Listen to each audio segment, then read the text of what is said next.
Welcome to the New Thinking for a New World podcast, where we explore the most pressing issues that are challenging and changing our societies. We are looking for new thinking and new solutions wherever we can find them. Listen as host Alan Stoga, the Talberg Foundation's chairman, challenges his guests for analysis, ideas and actions. Together, we can help make our world at least a bit better. Politicians from around the world are in Glasgow for the 26th United Nations Conference on Climate Change. That the disastrous impacts of climate change are increasingly evident is testimony to many things, not the least the practical shortcomings of the first 25 UN meetings. Why are we where we are? The science is clear, politics much less so.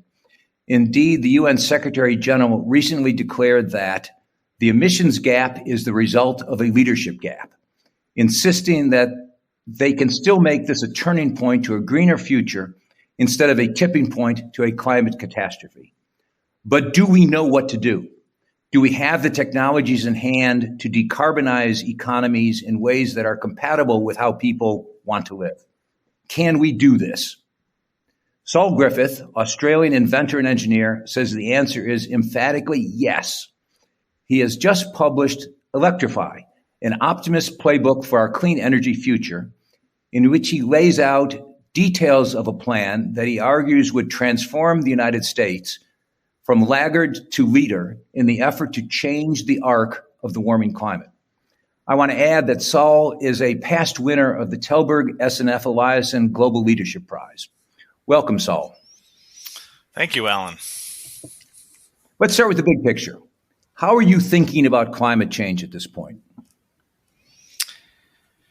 I think about it from the bottom up.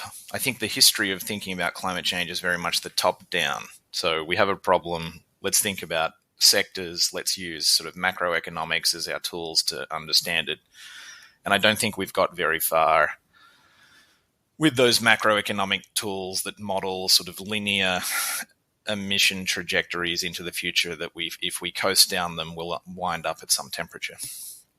I think the world operates much more non-linearly and there's major changes in markets. And so I try to think about the transformation that needs to happen from the bottom up.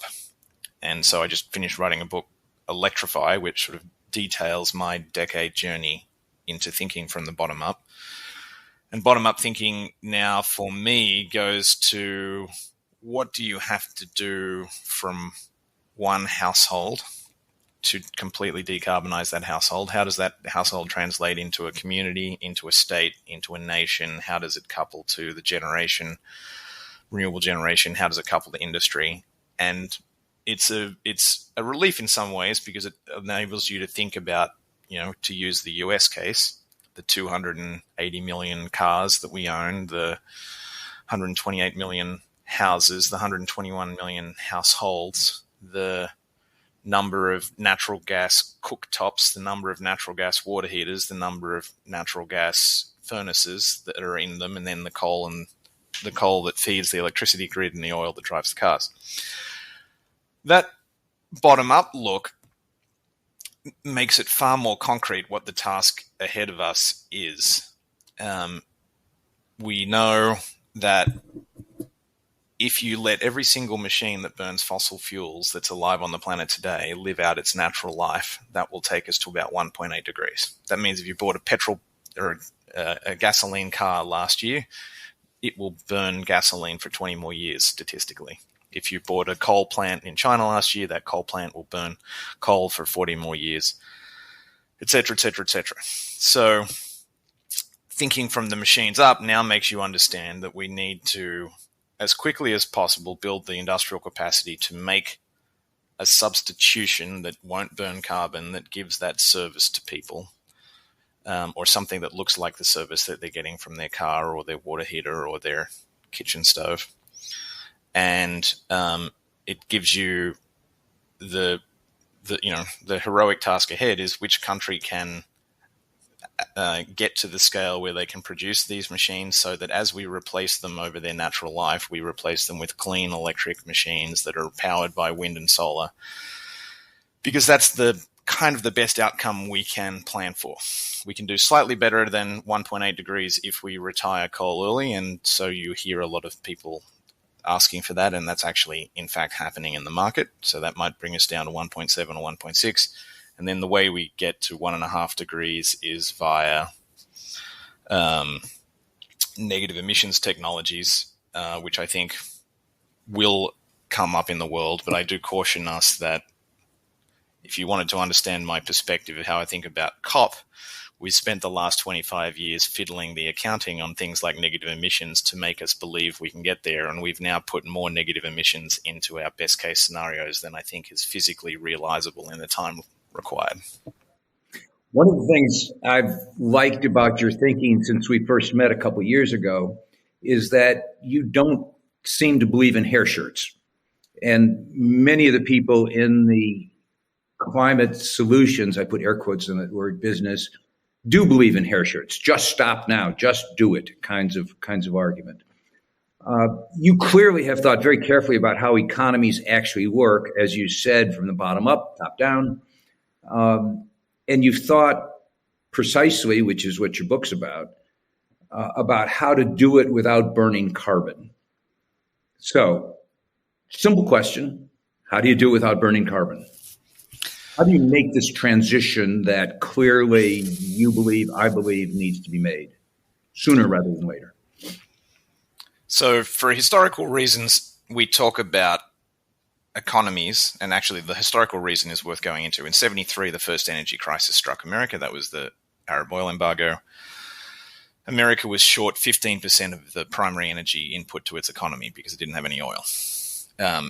There was no Department of Energy. There was no EPA at that point. This landed on Nixon's desk. But Nixon quickly assembled a group of people that ultimately ended up becoming the seed that was the Department of Energy and the Energy Information Administration. But when they sat down around an emergency table in 1973 to figure out what to do about the crisis, they had to quickly understand the economy. So they drew a bucket around residential, which means our homes, a bucket around commercial, which is our businesses, a bucket around industrial, which is where we make all of our stuff, and a bucket around transportation. And then they drew a fifth bucket, which is electricity that feeds all of those.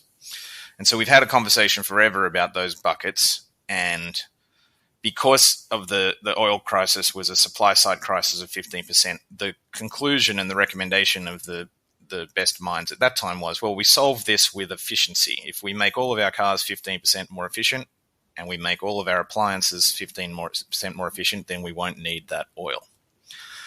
That literally got translated into energy policy as the CAFE fuel economy standards and as the Energy Star appliances.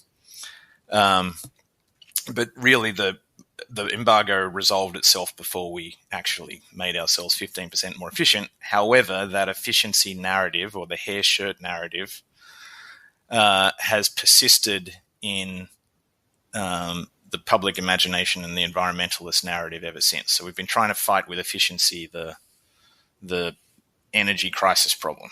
With climate, it's not an energy crisis, it's an emissions crisis. So what you really want to do is, instead of looking for that top-down sectoral solution, think from the bottom up about every single thing that we do and how do you do it cleanly and without carbon and electrically. And the good news is that for nearly everything in the economy, there is now an answer. And it requires redrawing the boundaries of the economy from those old commercial, residential things to new boundaries. And I've found it very useful to talk in terms of political units, and the fundamental political unit is the household.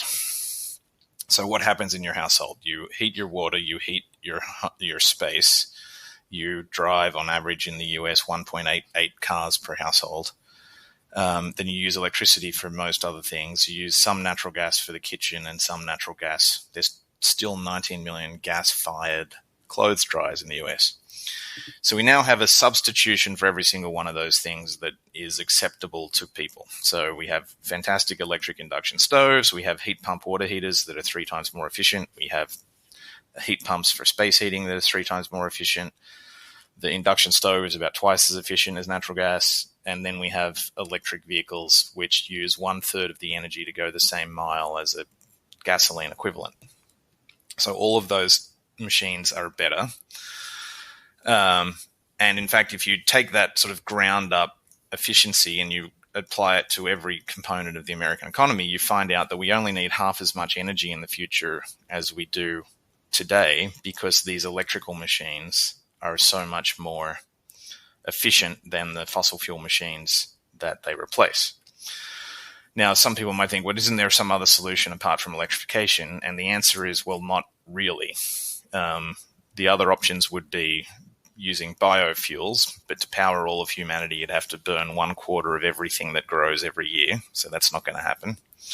You might use a little bit of biofuels for air travel, but you won't use it for much more than that. Then there will be advocates for, especially loud fossil fuel advocates, for doing carbon sequestration of traditional fossil fuels. That can work on the generation side, but that doesn't work inside your house. You can't really sequester if the 121 million homes are burning a little bit of natural gas in their kitchen, in their basement, and in their living room to power their house, those emissions are so diffuse that you can't economically capture them. So that's not going to work. So that's why you arrive at electrification. And then when you go through the thought experiment of what happens when you electrify everything, you find out you only need half as much energy. And that's only half as much energy without changing the size of the homes, without changing the size of the cars, without changing the fabric of everyday life. So that is the demand side, if you will. That is the demand side. We've always thought about the supply side. Traditionally, energy policy and climate policy has been a supply side conversation. And I'm a loud proponent that we have to make it a demand side conversation, because the demand side is where human beings live. The supply side is where giant machines live. It's coal plants and petroleum refineries. On the demand side is all the things that we like to do as humans. And so it engages people in the conversation, and it puts in perspective what needs to happen. And then it shows you that there's a lot more solutions than you think. And so if you reimagine the emissions problem and you recategorized it, 42% of emissions in the US are decided around the kitchen tables of our 121 million households. So that's what fuels your car, what powers where you get your electricity from, and what you use to cook and what you use to heat your water and your space. If you added small businesses and the commercial sector, it's very similar loads. It's buildings and it's small vehicles, and they're another 25%. So there's 65% of our emissions right there, with machines that we know already exist and that we can get out there. And then you say, well, what about the other 35%? Well, about 10% of them are agriculture.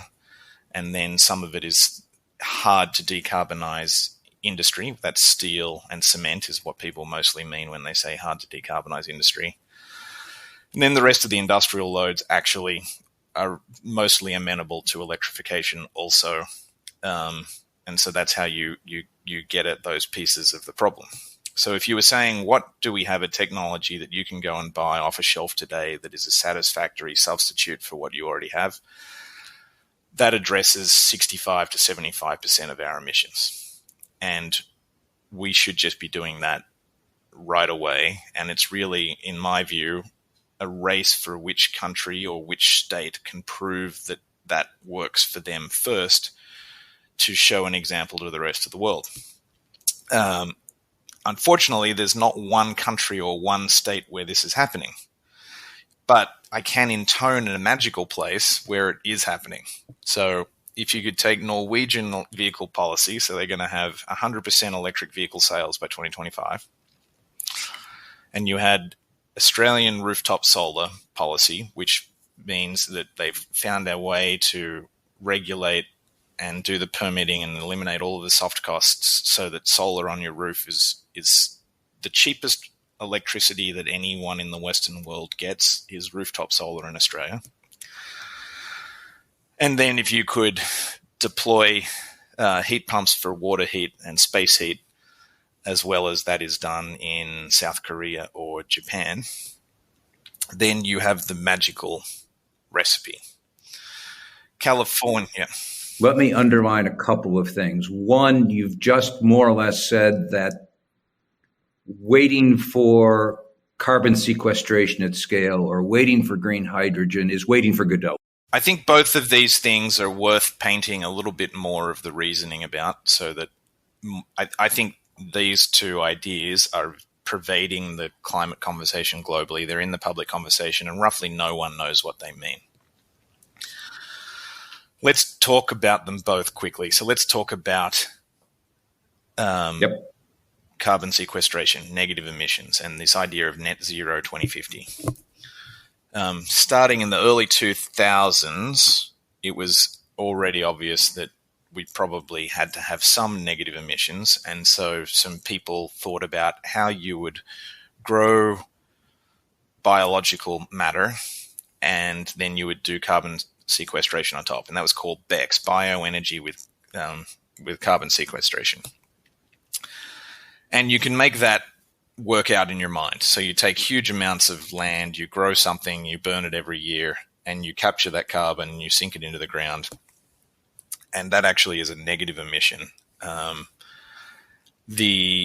modelers got addicted to putting in negative emissions in the IPCC modeling, and then it was realized by fossil fuel companies that this was worth supporting because it enabled the idea of negative emissions, which was also the idea that would allow them to keep selling their noxious products into the future. And so we kept modeling more and more and more negative emission technologies into the climate models until now. The two best case scenarios presented by the IPCC have more than 10 gigatons of carbon dioxide going into the ground every year after about 2050 or 2060. 10 gigatons every year. So let's put that 10 gigatons in perspective. If you took all of the oil, all of the coal, and all of the natural gas that we made every year that we pull out of the ground, it weighs about 10 gigatons. It then oxidizes, so it weighs 3 to 4 times as much after it's oxidized, which is why there's 30 to 40 gigatons of carbon dioxide emissions. But nevertheless, the implication of trying to put the idea that we're going to build an industry that's bigger than all fossil fuel industries combined by 2050, and we're going to have that industry for a century afterwards pump that much stuff back into the ground, belies the imagination. For one thing, by around 2050, there'll be practically no one with positive emissions left with which to tax to pay for these negative emissions. So who's going to pay for this is like one question you should have. The other question you should have, is it really a good idea to bet the future of our species on building the largest industry that ever existed to do something that we don't really know how to do yet? But it does allow people to not do today what someday somebody maybe perhaps will do tomorrow. Absolutely. So the chief strategy of the fossil fuel industry is now delay. They know they can't win the moral argument over the long term, but they can delay the action required, and they have already successfully delayed the action required by enabling us to model into our best case scenario this. If we hadn't modeled in that amount of negative emissions, then we would be talking about more cuts sooner to our emissions. So they've already, the fossil fuel lobby has already succeeded in making us believe an unreal amount of this carbon emissions. The National Academy of Sciences did a study in 2017 that said you could do about 1 gigaton a year in the US and about 10 gigatons a year globally, but it would come at the expense of competing with food and other land uses because it would take up so much land area and take so much effort to create that many negative emissions. So the National Academy of Science of the United States doesn't believe that it's physically or economically realizable to do the amount of negative emissions that is modeled into the IPCC plan. Let's also just briefly touch on hydrogen. So I think it is important. So we should be more cautious. We're over what I think would be a sensible amount of negative emissions by a factor of 5 in what we're planning for. What that means is more action sooner on mitigation instead of negative emissions later this century. So then the second idea that you brought up that is dominant is the use of hydrogen.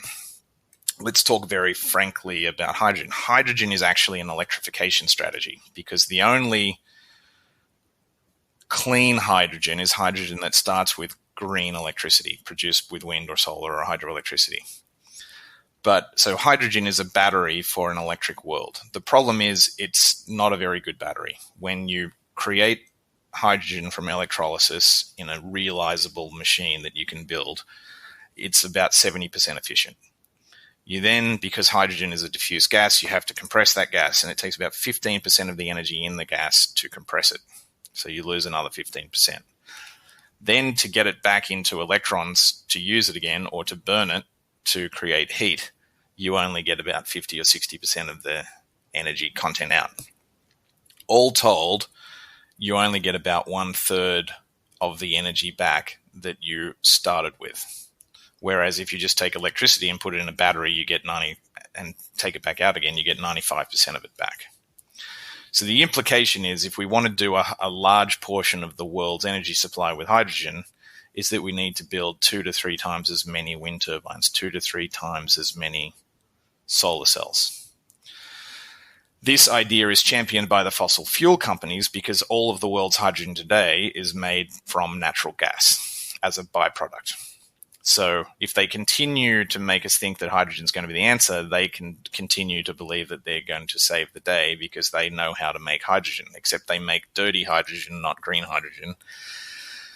And so that's, I think that lobbying group is having a undue effect on the global conversation. The IEA was celebrated a few months ago for coming out with a 2-degree scenario and what it would look like, but they assumed that 50% of all of the world's electricity in 20 years would be used to make hydrogen. That's also unrealistic.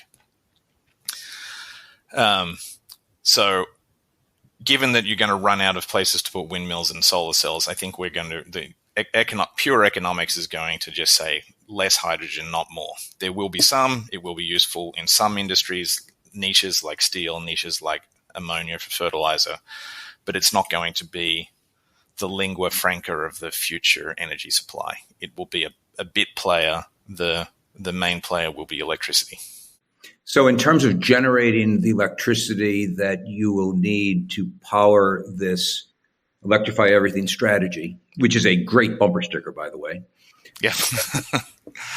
What is the energy mix you imagine, and what is the infrastructure needed? And then finally, how do we pay for it? So probably 5 or 10% of the world's future supply will be hydrogen created from electricity, because we will actually create an oversupply of electricity in the summer because we'll design our energy systems for the part of the year where we have most of the load, which is winter, which means we'll have extra solar and extra wind in the summertime. And so that will probably be what we use to create the hydrogen that we use to support this industry. So there will be 5 or 10% hydrogen. So how do you make the other 90% of our energy? Well, the overwhelming majority will come from wind and solar. Countries with population densities like Australia, Canada, the US could do it nearly completely on wind and solar and hydroelectricity alone. If you're in a high population density country in Southeast Asia, or if you're in a dark, cold place in Northern Europe, you probably are going to be required to add some nuclear energy to that mix to make sure that you have a good supply all year around. So if I was, picking, I'd say, 5 to 10% of the world's electricity supply will continue to be hydroelectricity. We'll do another 5 to 10% with nuclear power, and you could split the balance 50-50 with wind and solar, and you'd be roughly right. And then there'll be a little bit of biofuels for a couple of things like shipping and aviation, and there'll be a little bit of hydrogen for things like steel and ammonia and for some seasonal storage. The obvious question is transition, and we're already witnessing our first transition bump, the current escalation of prices.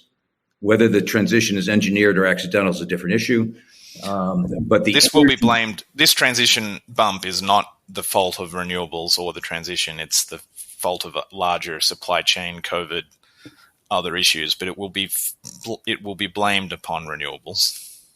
It is. I've had people tell me that Europe had a 15% shortfall in wind this year, and ergo, that's why you have a problem. But put that excuse aside. The transitions, economists are notorious for assuming away transitions, and clearly transition is an issue. And this is a multidimensional transition. I think you said something very interesting that just there. The IPCC process starts with scientists who do the climate science, and they study the clouds and the oceans, and they build a model, and then they tell you this is what happens to the world's environment with changing carbon dioxide. The next step in the IPCC process traditionally has gone to economists, and economists have always then modeled basically linear reactions to the energy supply. Because economists, I think, maybe the rude thing to say is they can't model anything more complicated than a straight line. And so we never really had as a voice in the conversation about what the transition looks like.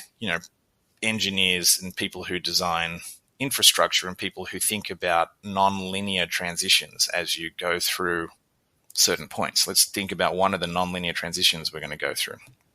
A whole lot of homes in the world are heated with natural gas.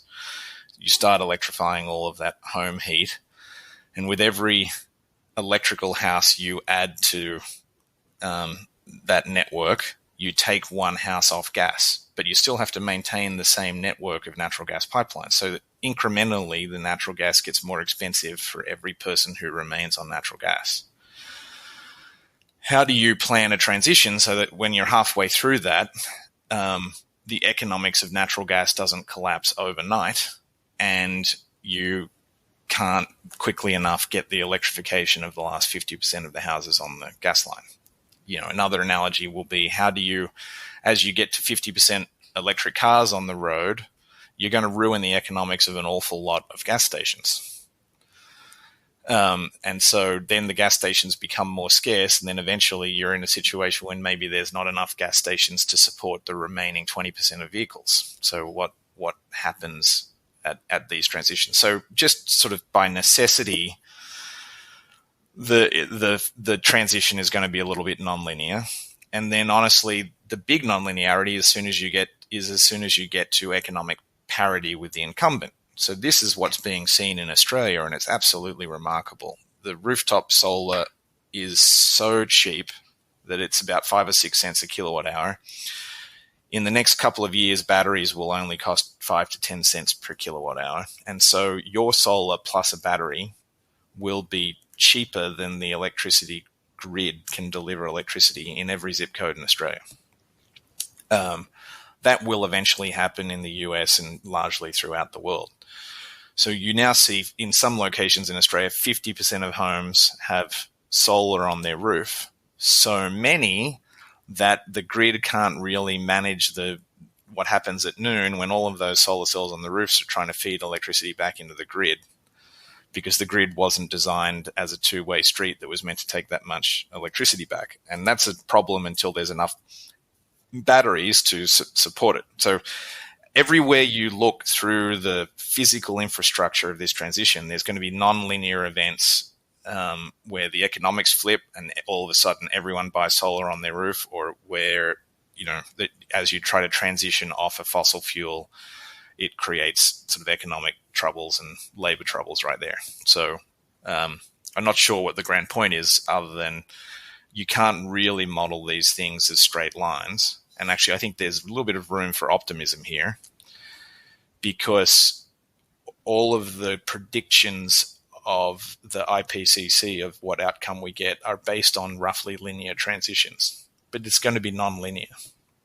As soon as electric vehicles are cheaper in the showroom in the US than gasoline vehicles, which is predicted by Bloomberg to be 2025, 2026, the the transition will change enormously in the US. So, what do climate change and jazz greats John Patitucci, Terry Lynn Carrington, and Joe Lovano have in common? Tellberg's Jazz for the Planet. Listen and watch them perform new music about the climate and about climate action at jazzfortheplanet.org. So I guess the question, and maybe the $64,000 unanswerable question, all of this requires a menu of incentives and mandates. It requires some effective thinking about those transitions. It requires agility to cope with the nonlinearity that you've just described. And some of it will be the magic of the marketplace, your point that you've just made about what happens when electric vehicles actually get cheap. But some of it requires smart government. And that does seem to be a bit of an oxymoron in many, if not most places. So I go back full circle to the title of your book. You are a self-described optimist. You're optimistic, obviously, about the analysis. You're optimistic about what has already... Before you go too far with the word optimist, I will tell you, I fought with my editor over the subtitle. Okay. She said, I think it needs to say optimist. And I think history turns out it is correct. The world is looking for optimism, and this was the closest book to be able to say that there is a pathway here. So I've now am wearing the crown of chief climate optimist, which I wear uncomfortably, and it's a thorny crown for sure. I can be optimistic that there are pathways. I can point you at the optimistic pieces out there, but I believe where you're going with this question and where this always goes is it's hard to be optimistic about politics at this point. And I absolutely agree. And I actually think what's enormously underappreciated, especially in the energy market, is the cost of regulation for nearly every energy source that we use is extremely high. The regulations we have around health and safety and around how electrical circuits are installed in your home, the environmental regulations we have around oil and gas, the road taxes we have for gasoline in many countries of the world, the building codes that we have big impacts on how cheap solar can be in your location. We've basically written regulations at the micro level, meaning at household, city, and state levels all over the world. We wrote those regulations for 120 or 130 years in favor of fossil fuels because that's what we knew how to do. And if we're going to make this transition cost less, a huge amount of the heavy lift is on regulations. That's in the optimist side, which is like you could make this future transition cheaper and easier by cleaning up our regulatory environment. And I actually founded an organization called Rewiring America last year, and it's precisely what we're doing. We're engaging with Washington, and we're engaging at state level, and we're engaging with other activist groups to rewrite regulations to make this transition better. But that's only half of the regulatory governance question that I think you might have asked. The other half is, and you mentioned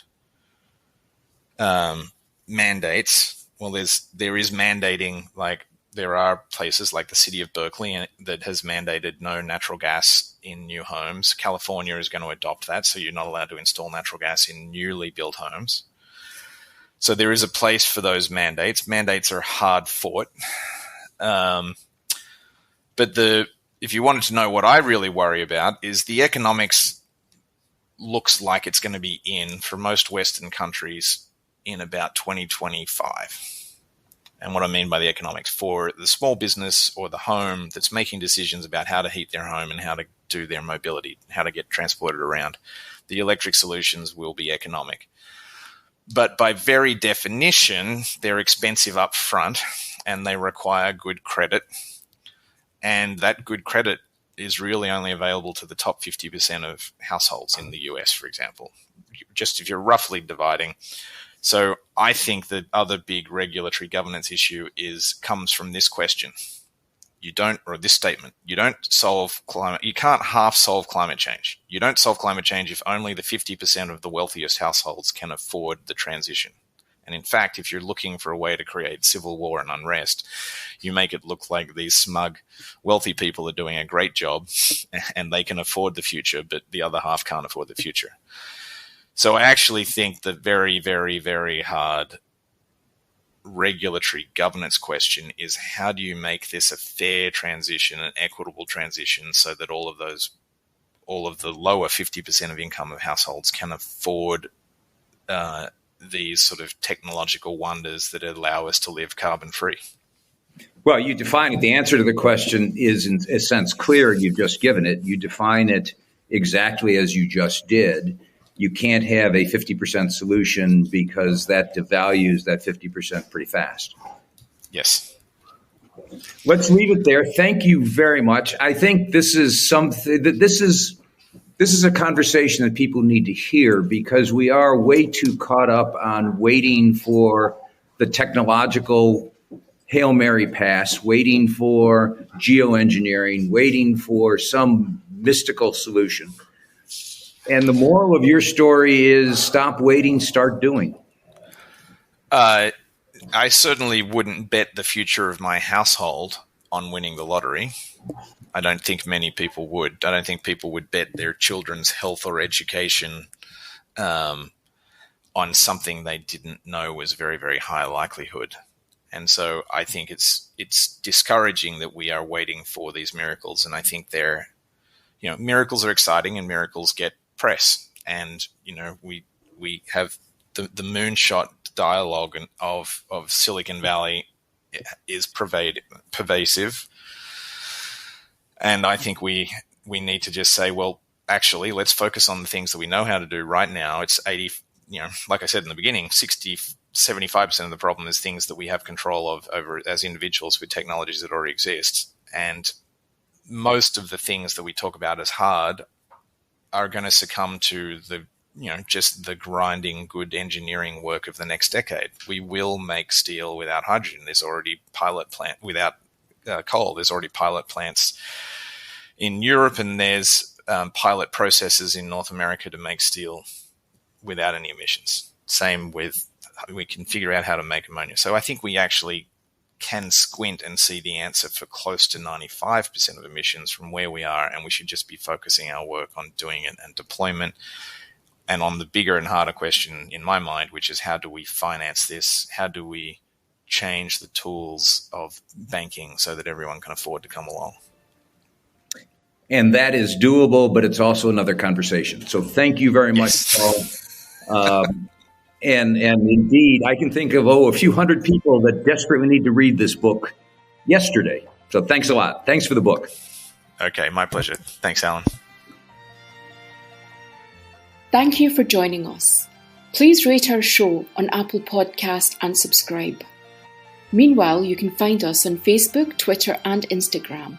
Or you can subscribe to our newsletter at talbergfoundation.org to learn more about our work. That's TALLBERG foundation.org. Thank you, and we'll be back again next week for another episode of Talberg's New Thinking for a New World. This podcast was brought to you through the generous support of SNF, the Stavros Niarchos Foundation.